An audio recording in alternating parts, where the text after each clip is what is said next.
মোৰ ঘৰতনো কি অভাৱ আছিলে, আমি তিনিজনে প্ৰাণী।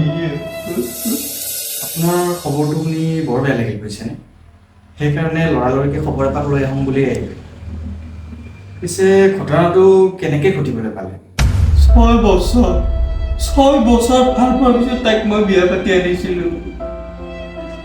এই মোৰ সৰু ছোৱালীজনী যে, তাই যেতিয়া ডাঙৰ হ'ব, তাই মানুহৰ আগত লাজ নাপাবনে বাৰু?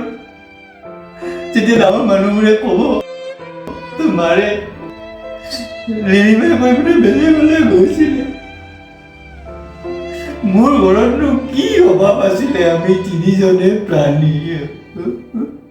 কি মাইকীৰ নিচিনা কান্দি আছে? এনেকুৱা খন্দা কথা কৈ থাকিলে সমস্যা সমাধান হ'ব জানো? আপুনি মৰম কম কৰি দিছিলে চাগে, সেইকাৰণে এনেকুৱা হ'বলৈ পালে। মৰমৰ কথা নক'ব, আমি এপাত ব্ৰাছেৰে দাঁত ঘঁহিছিলোঁ। অভাৱত নহয়, মৰমত। মৰম চালা চিপত। পিছে পলুৱাইনী এজন বিয়া পতা মতা নে ডেকা ল'ৰা? কিবা খবৰ পাইছেনে? বিয়া কৰোৱা মতা হেনো, তাৰ হেনো 2টা ল'ৰা ছোৱালী আছেই। আপোনাক কোনে ক'লে কথাটো? তাৰ মাইকীজনীয়ে দিলে মোক খবৰটো। তাইয়ে মোক ফোন কৰি ক'লে মোৰ মাইকীজনীক হেনো তাৰ মতাটোৱে পলাই লৈ গুচি গ'ল বুলি। বাহ, কি যে দিনকাল আহিল নহয়নে? আমি যেতিয়া সৰু আছিলোঁ তেতিয়া ছোৱালীৰ ঘৰত মানুহে খবৰ ল'ব গৈছিলে ছোৱালীজনী পলাই যোৱা বুলি পিনে। এতিয়া ঘৈণীয়েক পলাই যোৱা বুলি পিনে খবৰ ল'ব লগা হৈছে। আজিকালি ছোৱালীতকৈ বেছি বোৱাৰীবিলাকে পলাই যোৱা হৈছে। কালৰো কাল বিপৰীত কাল। মাইকীয়ে চেলেকে, হৰিণাই চেলেকে।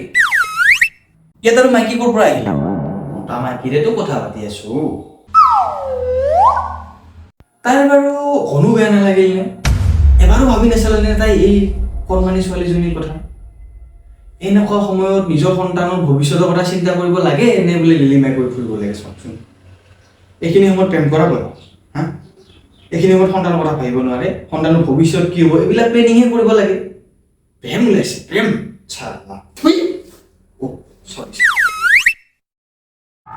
মোৰ মানুহজনী ইমান বেয়া নাছিলে, তাইক ফুচলাই নিয়া হৈছে। মই আন্দোলন কৰিম, কেছ দিম মই ইয়াক, কিডনেপ কেছ। মোক ন্যায় লাগিব। থকে আন্দোলন কৰে, অপহৰণ কেছ দিয়ে। তাইক জোৰ জবস্তি কৰি উঠাই লৈ যোৱা নাই নহয়, তাই নিজৰ সন্মতত গৈছে। তাইৰো সমান দোষ আছে। আমাৰ মানুহবোৰৰ আচলতে এইবিলাকে ডাঙৰ ভুল। এই নাৰীবিলাক যে ভুল হ'লেও যে আমি যে সন্মতি দিবলৈ যাওঁ, সংৰক্ষণ দিবলৈ যাওঁ।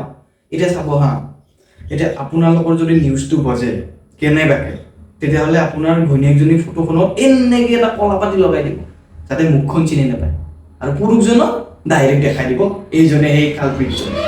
এতিয়া দুইজনতে যেতিয়া সমান সমান দোষ আছে, তেতিয়াহ'লে নাৰী এই মহিলাগৰাকীৰ ইয়াতে কলা পাতি লগাব কি দৰকাৰ আছে? তাই বেয়া কাম কৰিছে, দেখাই দিয়ক না তাই বেয়া কাম কৰিছে বুলি। তো তাইক যদি থাকি দিয়ে, তাই নেক্সট টাইম আৰু আহি পিনে আৰু বেয়া কামেই কৰিব, হয়নে নহয়? আমাৰ সেইবিলাকত হেৰি নাই, এই ল ভংগ হ'ব, কিবা ভংগ হ'ব। আৰে যদি বদনাম নিবিচাৰা, যদি ভালকে থাকিব হৈছে, তেতিয়াহ'লে এনেকুৱা জঘন্য কাম কৰা কি হ'ব? এনেকুৱা জঘন্য কাম কৰিব আৰু সিহঁতকে আকৌ আমি সংৰক্ষণ দিব লাগে, মুখখন ব্লাৰ কৰি দিব লাগে। ক'লে কিছুমানে বেয়া পাব, এইটো কথা কোৱা হয় কিছুমানে মোক বেয়া পাব, এতিয়া কমেণ্টত বেয়াকে লিখিব, হয় নে নহয়? কিন্তু মই মিছা কথা কৈছো নেকি? ক'লে চাহখিনি খাই লওঁ। এই গৰমত চাহ নাখাওঁ দিয়া, চাহ কাপ লৈ যোৱা। নাখায়? চাহৰ কাপটো নিবলৈ কৈছিলোঁ, নাস্তাখিনিও লৈ গুচি গ'ল। এইবোৰ চব ছ'চিয়েল মিডিয়াৰ কাৰণে হৈছে।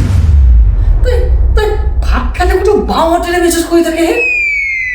ইমান প্ৰেম চাল্লা। ছ'চিয়েল মিডিয়াক দোষ দি লাভ নাই। সকলোৱেতো আৰু ছ'চিয়েল মিডিয়া ইউজ কৰি পিনে পলাই যোৱা নাই। আপোনাৰ মাইকীৰ স্বভাৱ বেয়াহে। কথাতে আছে নহয়, নিজৰ মাইকী ভাল হ'লে লোকৰ বাৰীৰ বেঙেনা খাবলৈ নাযায়।